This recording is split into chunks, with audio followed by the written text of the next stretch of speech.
வணக்கம் நண்பர்களே. இந்திய தேர்தல் ஆணையம் ஊனமுற்ற வாக்காளர்கள் வாக்களிக்கிறதுக்காக பல வசதிகளை செய்திருக்கு. உங்கள் எல்லாருக்கும் தெரியும். நம்மை போன்ற உதவியாளர்கள் மற்றும் அலுவலர்களையும் நியமிச்சிருக்காங்க. இப்போ ஒரு ஊனமுற்ற வாக்காளர் வாக்குச்சாவடிக்குள்ளே வரும்பொழுது அவர்கிட்ட நம்ம எப்படி நடந்துக்கணும் அப்படின்றது தான் நம்ம இப்போ டிஸ்கஸ் பண்ண போகிறோம். முதல்ல என்ன செய்யணும்னு நீங்கள் நினைக்கிறீங்க?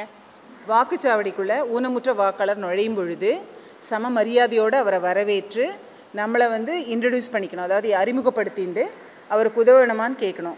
அவரோட அனுமதி இல்லாமல் அவரை தொடவோ அவருக்கு உதவவோ கூடாது. அவங்க வீல் சேர், ஸ்கேல், ஸ்கச்சர்ஸ், வாக்கர் இந்த மாதிரி அசிஸ்டன்ஸ் டிவைஸ் அவங்க அனுமதி இல்லாமல் தொடக்கூடாது, ஆப்ரேட் பண்ணக்கூடாது. வீல் சேர் மாதிரி அசிஸ்டன்ட் டிவைசஸ் எப்படி ஆப்ரேட் பண்ணோம் அவங்கக்கிட்ட கேட்டுட்டு உதவி பண்ணோம். ரேம்பில் வீல் சேர் புஷ் பண்ணும்போது ஃபார்வர்டாக போகணும், ரிட்டர்ன் வர டைமில் பேக்வேர்டாக கொண்டுட்டு வரணும். இப்போ பார்வையற்ற வாக்காளர்கள் வரும்போது அவங்களுக்கு எப்படி உதவி பண்ணுறது அப்படின்றத பார்க்கலாம். ஒரு பார்வையற்ற வாக்காளர் வாக்குச்சாவடியில் வரும்போது அங்கே இருக்கும் உதவியாளர் அவரை அணுகி உங்களுக்கு உதவி அல்லது தகவல் தேவையா என்று முதல் கேட்கணும். அப்படி அவங்களுக்கு உதவி தான் தேவை அப்படின்னா எத்தகைய உதவி அப்படின்றத தெரிந்து கொண்டு அவர்களை அவங்க சொல்லுவாங்க, எங்களை கைப்பிடிச்சு கூட்டிகிட்டு போங்க அப்படின்னா அப்போ எப்படி கைப்பிடிக்கணுன்றதை நம்ம தெரிஞ்சுக்கணும். முதல்ல பார்வையற்றவர் அங்கே இருக்கக்கூடிய தன்னார்வ தொண்டு செய்யக்கூடிய அந்த உதவியாளரோட முழங்கையை பிடிச்சிக்கிட்டு, அதாவது எல்போவை பிடிச்சிக்கிட்டு தான் நடக்கணும்.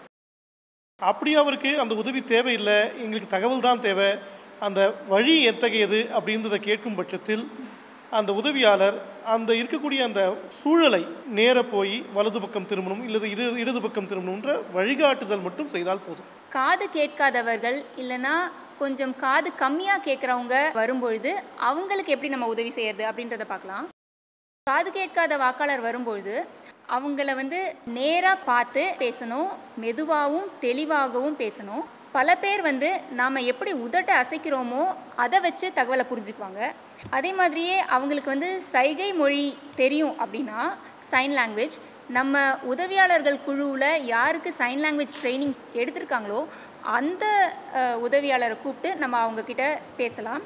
இல்லை கண்ட்ரோல் ரூமை தொடர்பு கொண்டு அங்கே இருக்கிற சைன் லாங்குவேஜ் இன்டர்பிரட்டர், சைகை மொழிபெயர்ப்பாளரோட உதவியை எடுத்துகிட்டு கூட இவங்கக்கிட்ட நம்ம பேசலாம். அப்படி இது எதுவுமே இல்லை அப்படின்ற பட்சத்தில் நம்ம ஒரு காகிதத்தை பேப்பரில் கூட எழுதி தகவலை பரிமாறிக்கலாம். Intellectual disabilities and learning disabilities, அதாவது கற்றல் குறைபாடு இருக்கிறவங்க, ஆட்டிசம் ஸ்பெக்ட்ரம் இருக்கவங்க, அதே மாதிரியே மனநலம் பாதிக்கப்பட்டவர்கள், மென்டல் டிசபிலிட்டிஸ், இவங்களுக்கெல்லாம் எப்படி நம்ம உதவ போகிறோம் அப்படின்றத பார்க்கலாம்.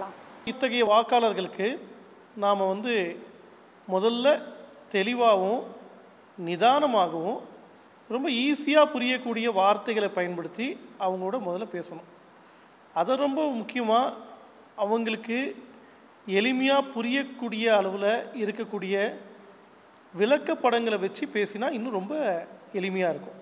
இத்தகைய வாக்காளர்களுக்கு சில நேரங்களில் புரிந்து கொள்வதற்கு காலம் அதிகமானால் நாம் பொறுமை காத்து அவங்களுக்கு மீண்டும் விளக்கிறதுக்கு முயற்சி செய்யணும். இந்த வாக்காளர்களுக்கு சில நேரங்களில் சில தேவைகள் இருக்கும். அந்த தேவைகள் என்னன்றது நம்ம முதல்ல புரிஞ்சுக்கணும். அந்த தேவைகள் நாம் நேரடியாக செஞ்சு தரணும்னா நம்ம முன் செய்யலாம். இல்லை அந்த உதவி எதுவும் வேண்டாம் அப்படின்னா நாம் நிறுத்திக்கிட்டு அவங்களுக்கு வழிகாட்டினா போதுமானது. பார்வை குறைவானவங்க, அதாவது லோ விஷன் பீப்புள் வரும்பொழுது அவங்களுக்கு எப்படி உதவி பண்ணுவீங்க அப்படின்றது சொல்லுங்கள். குறைவான பார்வையோடவங்க அதாவது லோ விஷன் அவங்க வாக்குச்சாவடிக்கு வரும்பொழுது அவங்களுக்கு பெரிய எழுத்துக்கள் கொண்ட தகவல் பலகையோ இல்லைன்னா ஷீட்டு, இன்ஃபர்மேஷன் ஷீட்டு, அதன் மூலமாக அவங்களுக்கு உதவலாம். அது மட்டும் இல்லாமல் வாக்குச்சாவடியோடு லே அவுட்டு, அதாவது விளக்கப்படத்தை பற்றியும் அவங்களுக்கு தெளிவாக எடுத்து சொல்லணும். வேறு ஏதாவது அவங்களுக்கு ஹெல்ப் வேணும், அதாவது உதவி வேணுங்கிறது கேட்டால் அவங்க எஸ்ன்னு சொல்கிற பட்சத்தில் அவங்கள வாக்குச்சாவடி வரைக்கும் உள்ளே கொண்டு போய் ஹெல்ப் பண்ணுறது, அந்த மாதிரியும் பண்ணலாம். சரியான டைரக்ஷன் அவங்களுக்கு கொடுக்கணும், அது ரொம்ப அவசியமானது. ஒன்றுக்கு மேற்பட்ட ஊனமுடையவர்கள் வருவாங்க. ஃபார் எக்ஸாம்பிள் கண் பார்வையும் இருக்காது, காது கேட்கவும் முடியாது. அப்படி இருக்கிற வாக்காளர்கள் வரும்போது அவங்களுக்கு எப்படி உதவி பண்ணுவீங்க? டெஃப் பிளைண்ட் வாக்காளர்களை பொறுத்த வரைக்கும் அவர்களை நாம் நேரடியாக தொட்டு தான் அணுகணும். நாம் தொட்ட உடனே நம்மளோட ஒரு கான்டாக்ட் கிடைக்கும், பேச ஆரம்பிக்கலாம். இப்போ பேசுவது எப்படின்னா அவங்களுடைய கைப்பாதத்தில் நாம் நம்மளுடைய விரல்களால் அவங்க கைப்பாதத்தில் பெரிய எழுத்துக்களால் எழுதி அவர்களோடு நம்ம என்ன செய்யணும், தகவல்களை பரிமாறிக்கணும். இன்னொன்று முறை வந்து சில பேர் வந்து பிரெயில் ரிஃப்ரெஷபிள் டிவைஸ்னு ஒன்று வச்சுருப்பாங்க. நம்ம உதவி குழுவில் இருக்கக்கூடிய நண்பர்களுக்கு பிரெயில் தெரியும்னா அவங்களோட என்ன செய்யணும், அந்த உதவியாளர் பிரெயில் மொழியில் தகவல்களை பரிமாறிக்கொண்டு பேசிக்கலாம். ஸோ இப்படி நாம் அந்த டெஃப் பிளைண்ட் வாக்காளர்களுக்கு எளிதாக புரியக்கூடிய அளவில் உரையாடி வாக்களிப்பதற்கு உதவி செய்யணும். இன்னும் ஒரு மிக முக்கியமான விஷயம் என்ன அப்படின்னா, நாம் என்ன டேர்ம்ஸை யூஸ் பண்ணுறோம், என்ன சொற்களை பயன்படுத்தி அவங்கள கூப்பிடுறோம் ஆர் அவங்கள ரெஃபர் பண்ணுறோம் அப்படின்றது ரொம்ப முக்கியம். பாசிட்டிவ் டெர்மினாலஜிஸ் யூஸ் பண்ணவே தவிர நெகட்டிவான பெயர்களையோ சொற்களையோ யூஸ் பண்ணவே கூடாது. ஊனமுற்ற நபர் அப்படின்ற டேர்ம் வந்து லீகலி அக்செப்டட் டேர்ம். இப்போ நம்மளோட பர்சன்ஸ் வித் டிசபிலிட்டிஸ் நம்ம சட்டத்திலே அப்படி தான் இருக்குது. ஸோ அந்த டேர்மை நம்ம யூஸ் பண்ணலாம். அதே மாதிரியே காது கேட்காதவர், கண் பார்வை அற்றவர், மனநலம் பாதிக்கப்பட்டவர்கள் அல்லது வந்து கற்றல் குறைபாடு உடையவர், இந்த மாதிரி டேர்ம்ஸை யூஸ் பண்ணலாம். ஆனால் என்னென்ன மாதிரி டேர்ம்ஸ் யூஸ் பண்ணக்கூடாது அப்படின்னு பார்த்தோம்னா, செவிடு, குருடு, இல்லைனா நொண்டின்னு சொல்லுவாங்க, பைத்தியம்னு நிறைய பேர் சொல்கிறாங்க.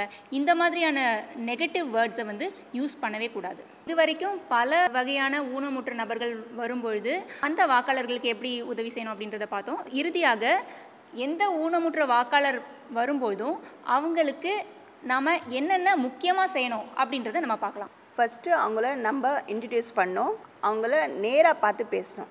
ஊனமுற்ற வாக்காளரை நமக்கு ஈக்குவலாக ட்ரீட் பண்ணோம். ரொம்ப முக்கியமாக அவங்களுடைய குறைபாடு குறித்து நம்ம அவங்கக்கிட்ட பேசவே கூடாது. அவங்கக்கிட்ட ரொம்ப பொறுமையாகவும் தெளிவாகவும் பேசணும். தேவைப்பட்ட பட்சத்தில் மீண்டும் ஒரு முறையோ இல்லை திரும்ப அவங்களுக்கு நம்ம சொல்ல வேண்டி வந்தால் கூட நம்ம பொறுமையாக சொல்லணும். அதுக்காக அவங்கக்கிட்ட சத்தமாக பேசக்கூடாது. ஊனமுற்ற வாக்காளர் வரும்பொழுது அவரோட நம்ம நேரடியாக பேசணுமே தவிர அவருக்கு கூட வரவங்க கிட்ட நம்ம பேச வேண்டிய அவசியம் இல்லை. ஊனமுற்ற வாக்காளர் நம்மக்கிட்ட ஏதாவது சொல்ல வராருன்னா, அவர் சொல்கிறது நமக்கு புரியலேன்னா இன்னொரு முறை சொல்லுங்கன்னு சொல்லி தாராளமாக அவங்கக்கிட்ட நம்ம கேட்டு அதை புரிஞ்சுக்கலாம். வாக்குச்சாவடியோட பாதையில் எந்த தடங்களும் இல்லாமல் பார்த்துக்கொள்ள வேண்டியது நம்ம பொறுப்பு. இப்போ நம்ம பார்வைக்கு தெரியாத ஊனமுற்ற நபர்கள் கூட இருக்கலாம். அவங்கள வந்து பார்க்கும்போது நமக்கு தெரியாது. ஆனால் அப்படி யாராவது வந்து நம்மளை அணுகி நம்மக்கிட்ட உதவி கேட்டால் அதை செய்வதற்கும் நம்ம தயங்கக்கூடாது. அதே மாதிரியே நம்ம வந்து யூகிக்கக்கூடாது, இந்த நபருக்கு ஊனம் இருக்குது, இந்த நபருக்கு ஊனம் கிடையாது, இவங்க பொய் சொல்கிறாங்க அப்படின்றத யூகிக்கிற வேலை நம்மளது கிடையாது. இவ்வளோ நேரம் டிஸ்கஸ் பண்ண விஷயம் எல்லாமே என்னன்னு பார்த்தோம்னா, ஊனமுற்றவர்களுக்கான உரிமைகள் சார்ந்த விஷயம். இதை தான் வந்து ஊனமுற்றோருக்கான ஐநா உடன்படிக்கையும் வலியுறுத்துது. நம்ம நாட்டு ஊனமுற்றோருக்கான சட்டமும் வந்து இதை குறிப்பிடுறாங்க. இந்த சிறப்பான பணியை மேற்கொள்ளவிருக்கும் தேர்தல் அலுவலர்களுக்கும் தேர்தல் உதவியாளர்களுக்கும் இந்திய தேர்தல் ஆணையத்தின் சார்பாக மிகுந்த நன்றியையும் வாழ்த்துக்களையும் தெரிவித்துக் கொள்கிறோம்.